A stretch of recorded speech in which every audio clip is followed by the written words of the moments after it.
One thing I love is talking about indie animation, and really niche animation in general, and although not all indie projects get the insane views that Hell of a Boss does, I'm hoping that by going more in depth on some of the amazing indie animation projects out there right now, that we can start building towards a community that can support all these different kinds of shows, or at least discussion about them. With that in mind, today I'm going to be talking about an amazing indie animated series called Broken Beat Forthbringers, with this being more of an introduction to the world for other indie animation or general animation enthusiasts, though I will be going into heavy detail to explain just why this project is so worth checking out and even supporting, so may contain what you consider spoilers. With all that in mind, this video and the others in the series probably won't do as well as Hell of a Boss or Murder Drones reviews, but if you love indie animation in general, please hit that like button and comment even if you aren't normally one who does that, and consider even sharing this video so it can reach more people who might like it,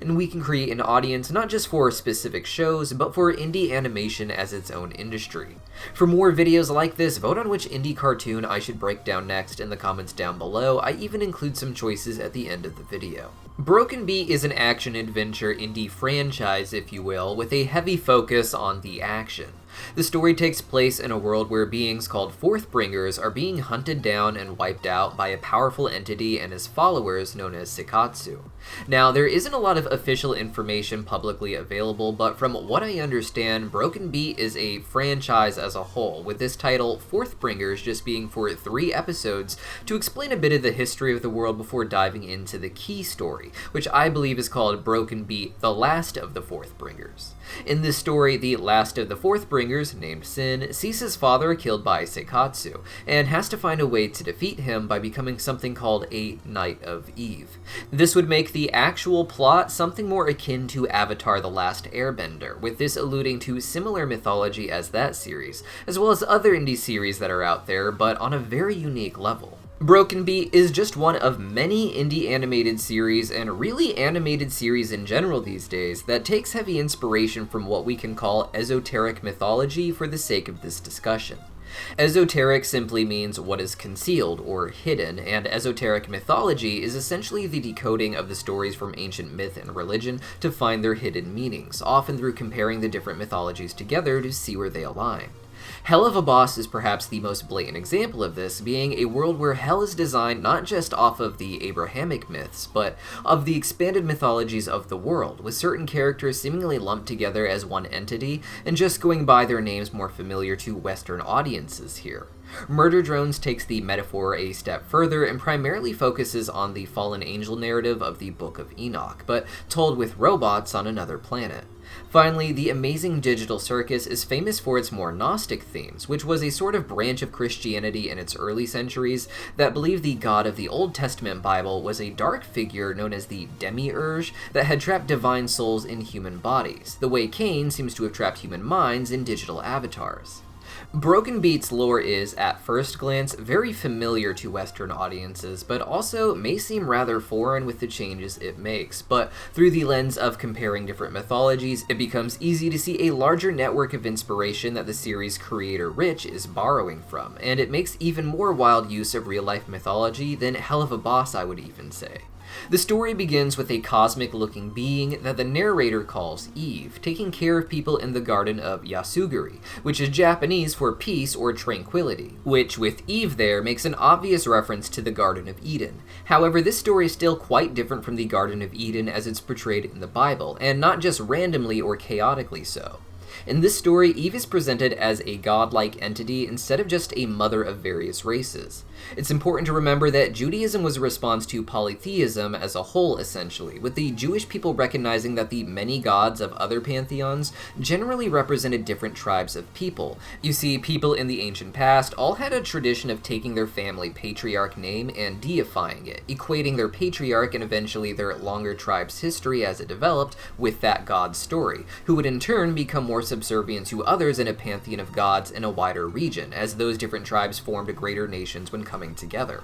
Originally, some legends held the ultimate creator god as being distinctly female in nature, because women were understood as being the creators of life, as the mothers of humans. The Jewish tradition would still want to pay tribute to this while also not revering female nature itself as its own god or deity, as polytheistic cultures would do when they began to see the more spiritual god as male as opposed to female, which had to do with them seeing women as creating the more physical world through their powers of birthing, and men being more spiritual with their seed, providing just a divine spark to fill the world that grows the various beings. Now, in the original Garden of Eden narrative, Eve is created not just after Adam, but from him, and then is tricked by a talking serpent into eating a fruit of forbidden knowledge, which she then gives to Adam. This causes the two to be expelled from Eden, and God promises that in a cyclical conflict, the descendants of the serpent will be at battle with the descendants of Eve. This is played out through her first two children, Cain and Abel, who represented that struggle across two different lines of men, with her first son Cain being seen as the descendant of the serpent, killing Abel,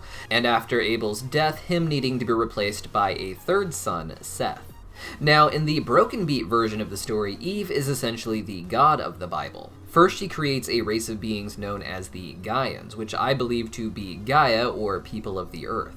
It's only after creating this entire race that she is said to create two children because she is lonely, these two still being humanoid and human-looking and seen in the series as being on Earth as humans, but at least one of them is called a creator god in promotional materials that surround the project, indicating that this man Sekatsu and his sister Chi were created as godlike entities above the humans, having great power beyond them, hence why they are just twins and not an entire diverse race like the Gaians. The story of the Bible is interesting in that it had two creation accounts for man, known as Adam in the Bible. In Genesis 1, the gods are said to make the humans in their image, male and female, and tells them to go forth and populate the world.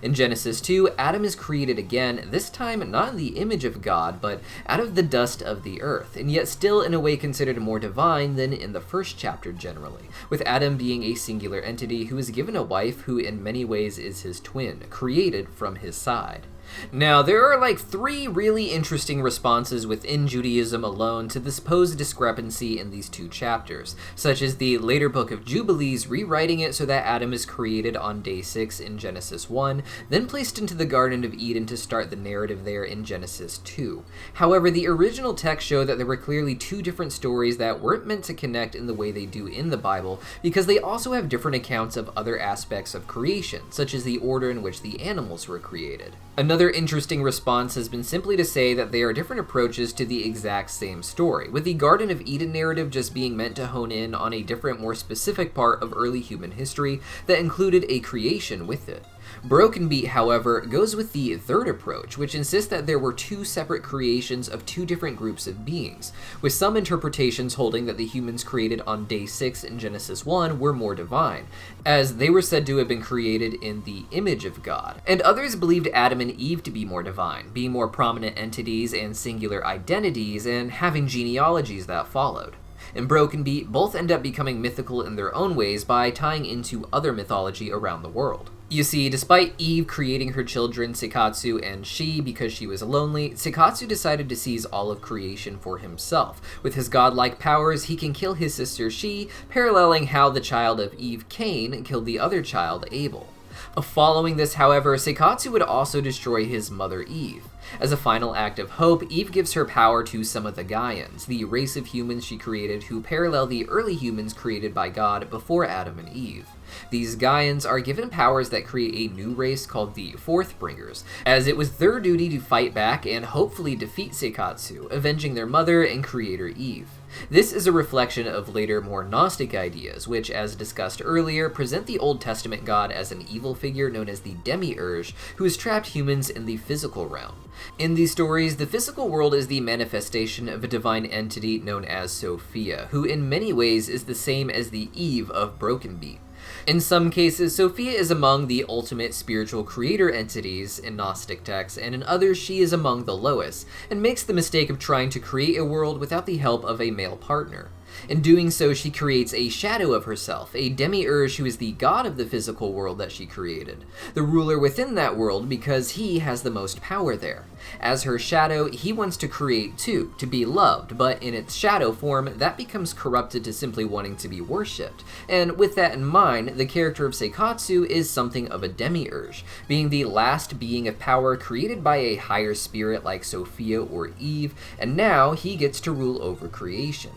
In some of these Gnostic stories, however, aspects of these higher divine beings like Sophia are described as being sent in to rescue the version of herself that is trapped in the material world, which in this case is the guans, who perhaps need to be rescued from Seikatsu in order to not live in a world where he rules over them and oppresses them. The Forthbringers are the only ones who stand in the way of that, their powers coming from Eve, the same way that the divine power of humans in Gnostic texts are described as coming from emanations like Sophia, sending down the power to help humans in order for them to escape. Now, the entire race of Gaians do not have Eve's power, but rather only a select few do, whose line is declining by the time of the Forthbringers miniseries, with the proper series The Last of the Forthbringers being a series about the only one remaining. I think this series has great potential and has already had successful funding for smaller steps in its production instead of running straight to a big amount. Its first episode got 100,000 views, though its second episode is still taking some time to grow. So if you haven't seen it, or really either of the episodes, I recommend you go check it out.